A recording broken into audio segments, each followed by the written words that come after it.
How's it going, everyone? Hopefully you're doing well. Welcome to a new series that I'm going to be doing every single Friday now. The grind is still coming out as normal on Monday, Wednesday, Friday, but every Friday I'm going to be going through and reviewing the week of what's been announced, what's been discussed, if there's anything that's been added to the super test, any news that has been added to the game, of what's in the works and whatnot. So yeah, every single Friday we're going to go through that and also talk about this weekend's event, because usually there is an event on every single weekend of the month. So yeah, let's go straight into all of it, shall we?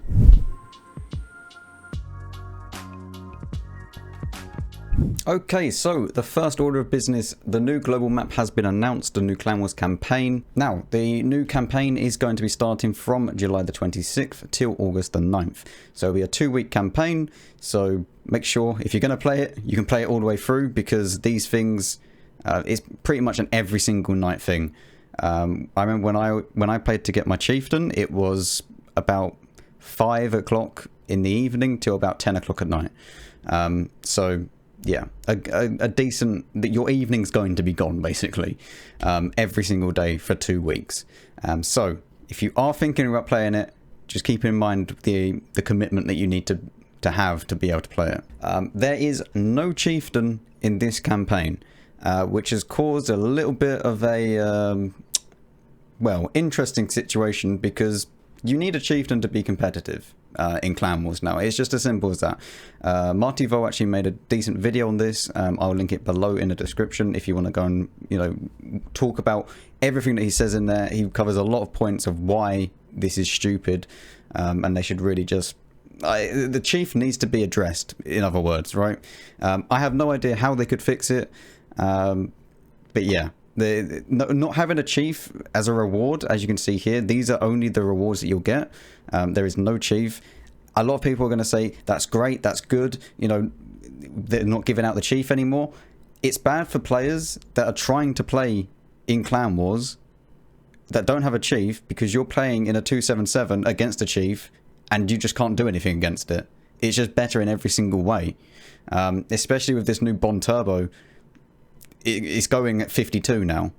Like, yeah, the chief is very, very broken, and it does need to be addressed, especially in Clan Wars, because if you're not going to give it anymore, you do need to look at it for Clan Wars and how they're going to balance that out. Other than that, they're giving away a brand new style for the Caro. It's pretty nice.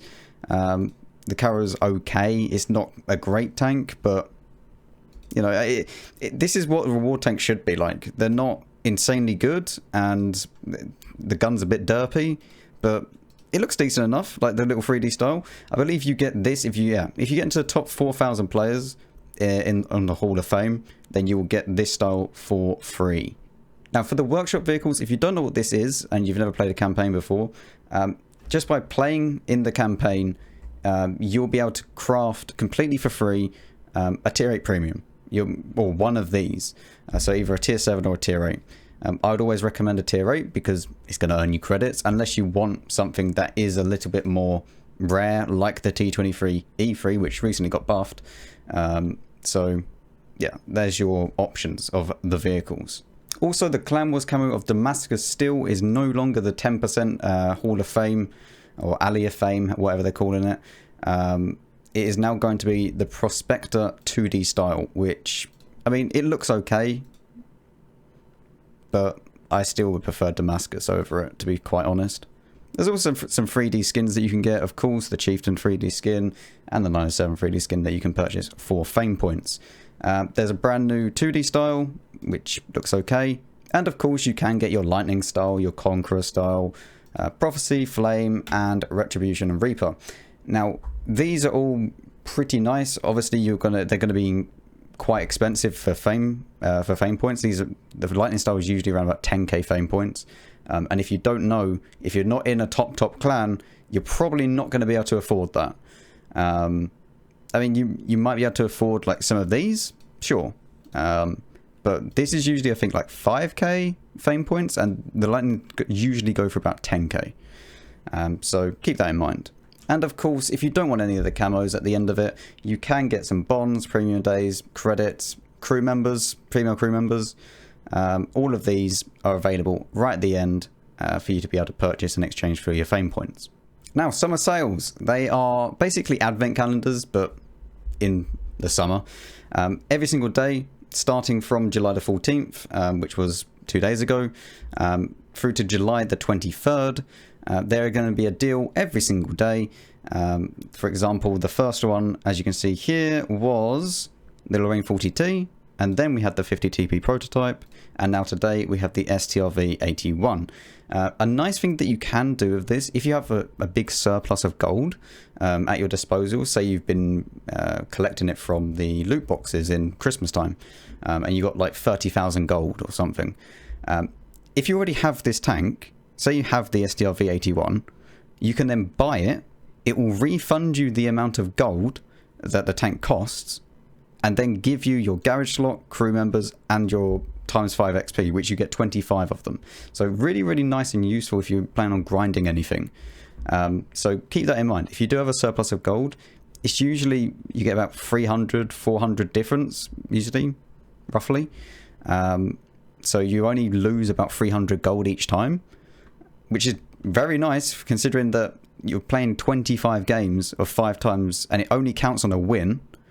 You're getting 100% crew and a garage slot.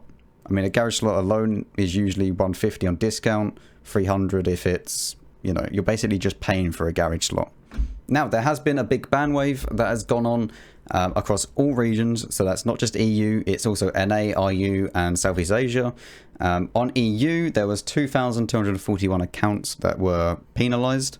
Of that, 1,577 received their first warning, whatever that means. I don't know. I guess this means like a 3-day ban or a week ban, but I can only guess that. I have no idea what these warnings mean. And 664 players have been permanently banned from the game, which is good to see that they're still, you know, out there looking for people that are actively, you know, exploiting stuff and, you know, using illegal mods and whatnot. So yeah, it does happen, but not. The cheating in this game is not as often as like CSGO or something like that. For example, you can't really get like wall hacks or anything like that in World of Tanks, because everything's done on the server side. It's not all done on the client side. You don't know where people are until the server tells you that. So yeah.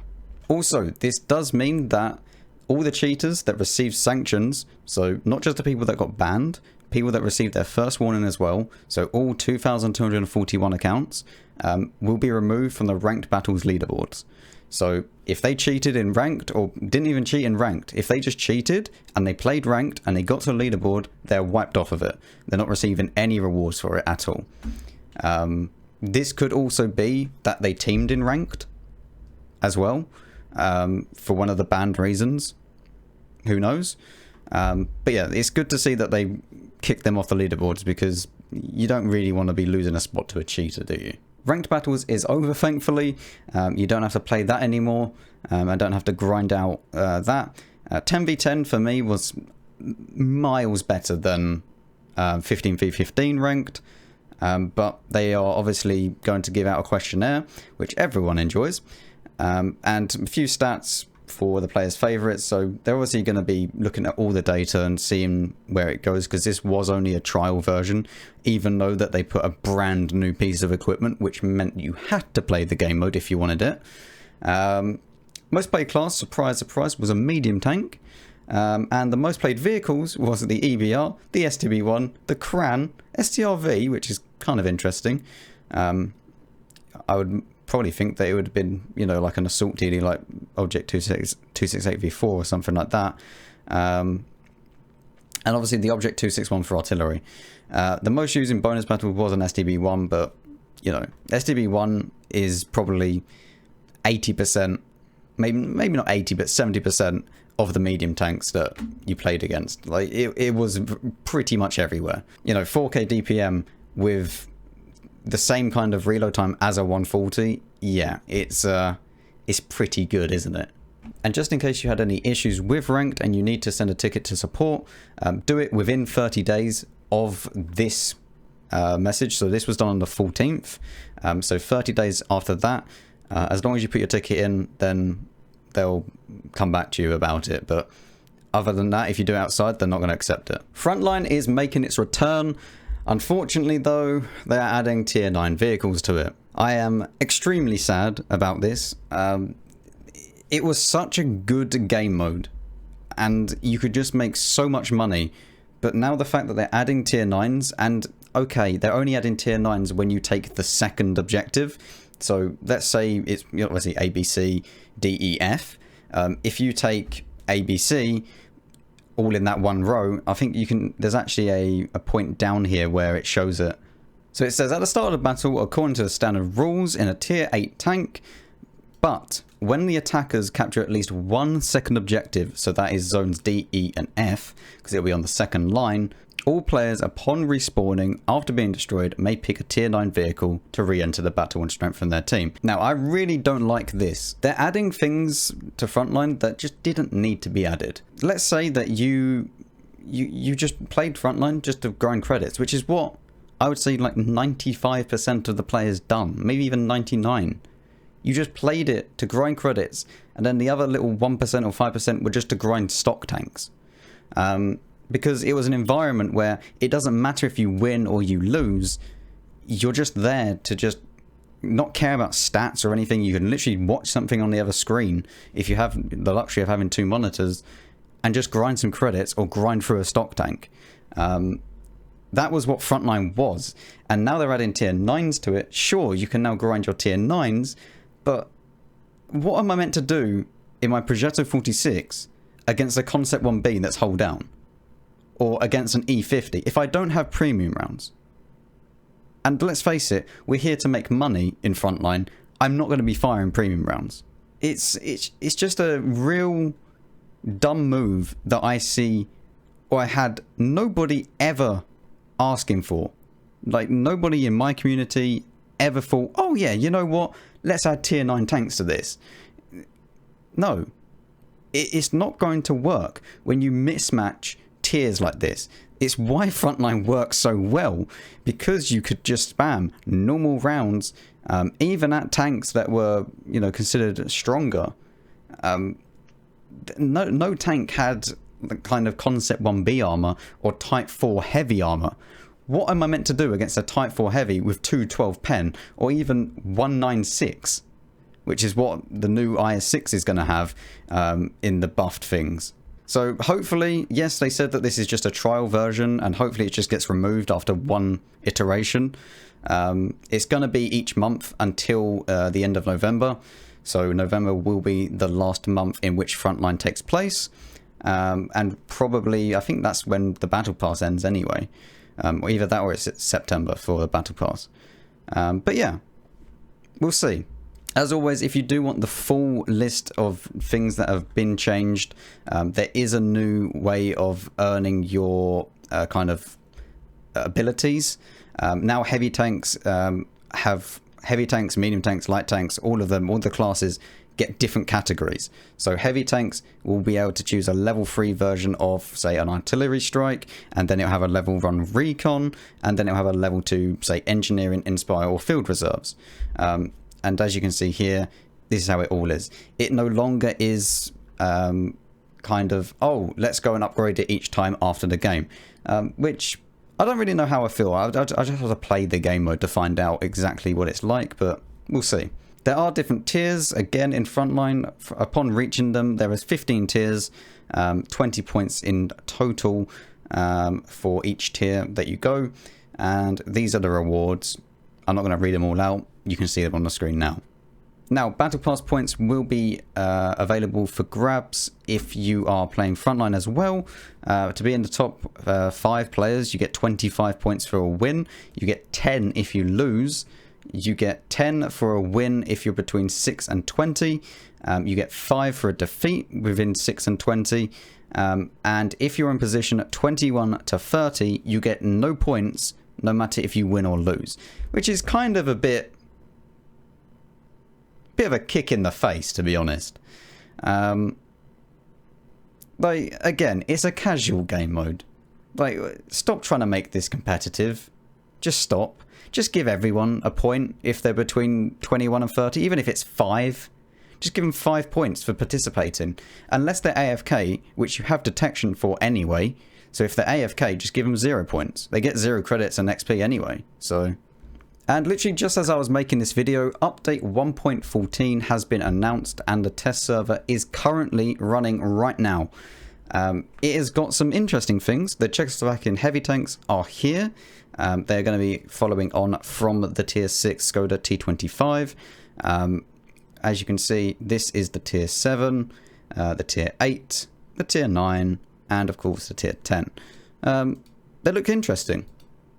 They do. It'd be interesting to play them on the test server as well. Of course, the tier 9 and the tier 8 do have the choice between 2 guns. You can kind of... they're kind of like Barasks, almost. So they have like a 2-round autoloader. Obviously, you fire 2 shells, you reload, you fire 2 shells, you reload. It's not like an auto reloader where it keeps reloading in the background. It is an auto loader, like a 50B T57 Kran, but just with 2 shells in the magazine. So yeah, they're going to be interesting to play. I don't think this one has an auto reloader. I could be wrong. I don't know. I'll have to check it out and see. There's been some premium vehicle rebalancing. The T34 is getting some nice gun handling buffs. Honestly, not that much of a buff though, if we're being completely honest. It is going a little bit faster, forwards and backwards, but it's not going to change the tank too much. It's still going to feel like a bit of a slug.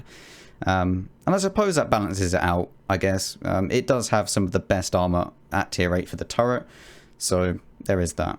The CDC also got a nice little buff. The aiming time has gone down and other gun handling buffs have happened. Reverse speed's gone up a little bit as well.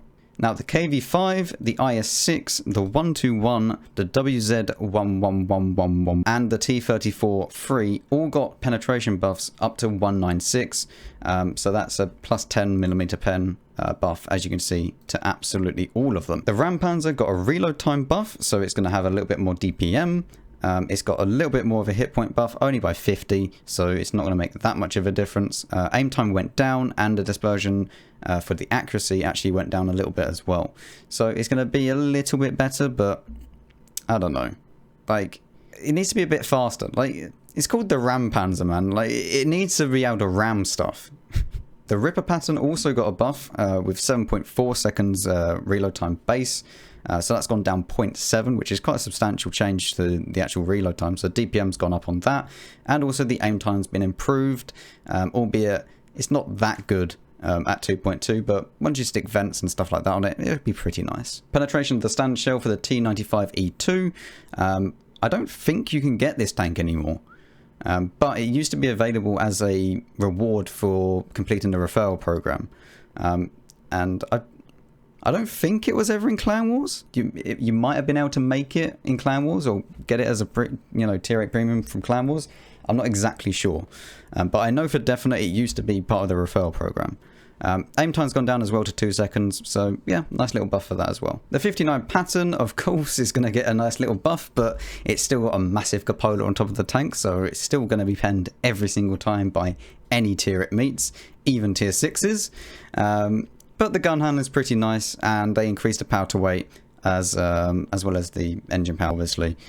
So yeah, overall, just a nice little buff to the tank. Now, there is a new map, and it looks actually pretty good. There is a lot of places to go on this map, it seems. There's also tunnels underneath the map, as you can see here, where you can go in and you're completely arty safe and just fight people. Especially if, like, this is one of the tunnels, as you can see. You're completely arty safe. Like, imagine going there in a tank and side scraping. You have all of this side over here. Let me make it bigger for you here. You have all of this side over here as well to go, hold down, and loads of little ridge lines for you to play with. The cap circles are pretty well defended. There's one cap circle right here, and there's one cap circle right here. So yeah, overall, I like this map. I played it. I think this was the one that was on the previous sandbox server, I think. Not entirely sure. Or no, it was on the recon mission, I think. I think it was this one. I don't know. It seems very, very similar. I enjoyed playing this map. This was a good map.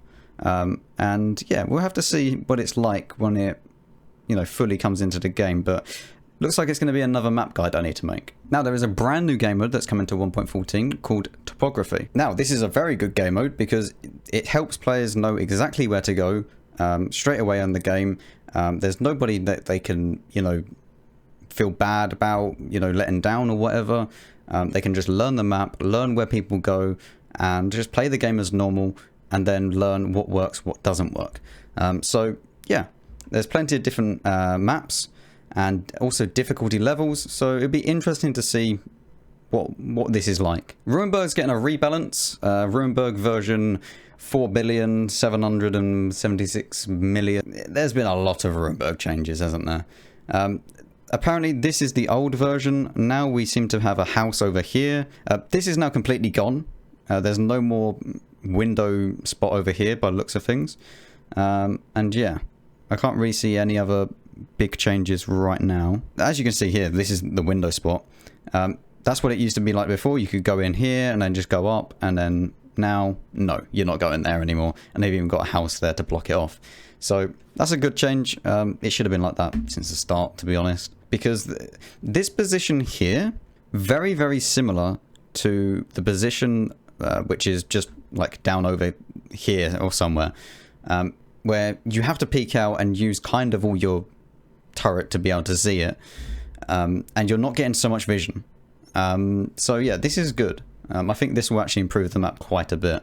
They also removed some bushes at the back to stop camping TDs, which is nice, I guess. And this is it from another angle. I mean, this house has moved forward slightly, but I don't really know what benefit that gives. This is still here, which is very, very annoying. It gives so much. The problem is, right, this little rubble pile gives so much vision to this side of the team. You can sit here and just spot absolutely everyone that is in here, and people from the city will farm them. If you remove this rubble pile, it's then more balanced, honestly. Like, it's just how it is. At least if you remove this, people in the well, this position from this one here or this one down here, that's how they're going to be spotted from now on. And that's how it should be. Like, there shouldn't be this position here. It's too powerful, really. Or you add a window right here where he's going to get shot from. You either add windows here where they can shoot through and just kill him instantly, or you just remove it entirely. But I think that spot is way too powerful. Because if you get there in a hold down tank, you're not getting penned, and you're just spotting absolutely everyone here. It also says here, for other map changes, we want to test for incorrect vehicle behavior. So we're talking about soap rocks, slopes that just turn the engine off. For example, tanks can slide and roll down as if they're on ice. That's happened a lot. Soap rocks are an issue. We have a solution fix to this issue, but require mechanics may lead to situations where vehicle can gain access to non-playable zones on the map. So yeah, they need to do a little bit of testing before they can do it. So yeah, download the test server, play it, see if things happen, and then yeah. They've made a few improvements to the interface as well. Now you can actually sell the previous module when you're going to buy a new one, so that you can just gain your credits. That way you don't have to buy it, then sell it. So yeah, it's going to be quite nice. And also, if you need the tracks on a vehicle, it will now flash up and tell you. Thank goodness for that. Because as you can see here, as soon as you select it, it says you need the turret and you need the tracks if you want to equip that gun. So a nice little change. And finally, personal missions for artillery have been slightly changed. So it's not by much. I will say it is not by much. But for example, the T-55A mission from 140 seconds, it's now at 120, and from 180 seconds, it's now at 160. So overall, it's just the stun time gone down, and a little bit less health that you need. So yeah, as I said, the full list is in the description if you want to have a look. Also, for the second front campaign, so obviously the Excalibur Chimera and the 279, this mission has been changed so that there's less modules that you need to hit. This is the one that I'm actually stuck on at the moment, so I might just wait until 1.14 actually gets released and then do that mission. Probably with Artie, who knows. But yeah, so this is going to be quite nice to have. But yeah, it's just generally just a little bit less of everything that involved modules, doing damage in artillery or stunning. And the final bit of news that has been in this week, which is the event that's going on for this weekend. There is no eye in these missions. I mean, there's two. So from the 16th, which is today, till Monday, which is the 19th, and bearing in mind, it's Monday at 6 in the morning UK time or 7 in the morning Central European time. So technically, it's just until the end of Sunday. You'll be able to complete some missions if you're in a platoon with your mates and get some bonuses. So obviously right here, now these missions are a little bit, I don't know, you know, you need to play 3 battles, cause damage at least equal to your tank's HP, and then you'll be able to receive 1 token and 1 automatic fire extinguisher. Now, if you do all of these missions and you get 6 tokens, you can do this once per account. You'll get 3 personal reserves for 50% XP for 1 hour and also 10 large repair kits. But the problem is that you can only do this one 3 times per day. So that's 3 tokens right there. And then the other mission, which is receiving 1 token, which is play 3 games, cause damage at least equal to your tank's HP, which is exactly the same as this. I don't know why they didn't just include this as 2 tokens. It would have been so much easier. This one can only be done once per account. So you're going to have to play your 3 games, get this, so 9 games doing damage equal to your tank's HP, and you will earn 3 tokens. And then you'll need to play another 3 games just to play 1 token, so you're on 4 tokens, and then you need to wait for the next day because you can't do it anymore. So you need to play on Friday or Saturday and then Sunday. And the worst thing about this is that if you're not in a clan, then you're not going to get this team spirit. So, I mean, let's be honest, this is just a little bonus one, but this is the main one that you want to be doing. Just play in a platoon and play 2 days, play 3 battles each, 9 battles each day, and then you'll get your 6 tokens and get your large repair kits and your bonus to XP and whatnot. It's not really worth it in my opinion, for the amount of time that you have to invest for this, but if you really want it, then it's there, and that is this weekend. So that is it for this week in World of Tanks. Hope you did enjoy. If you have any mentions of how to improve this series or whatnot, obviously this is the first one, sort of like trial run type of thing. Let me know. And yeah, I will see you all next week for more news of what's been going on in World of Tanks. Don't forget to subscribe and like the video, and I'll see you all very, very soon.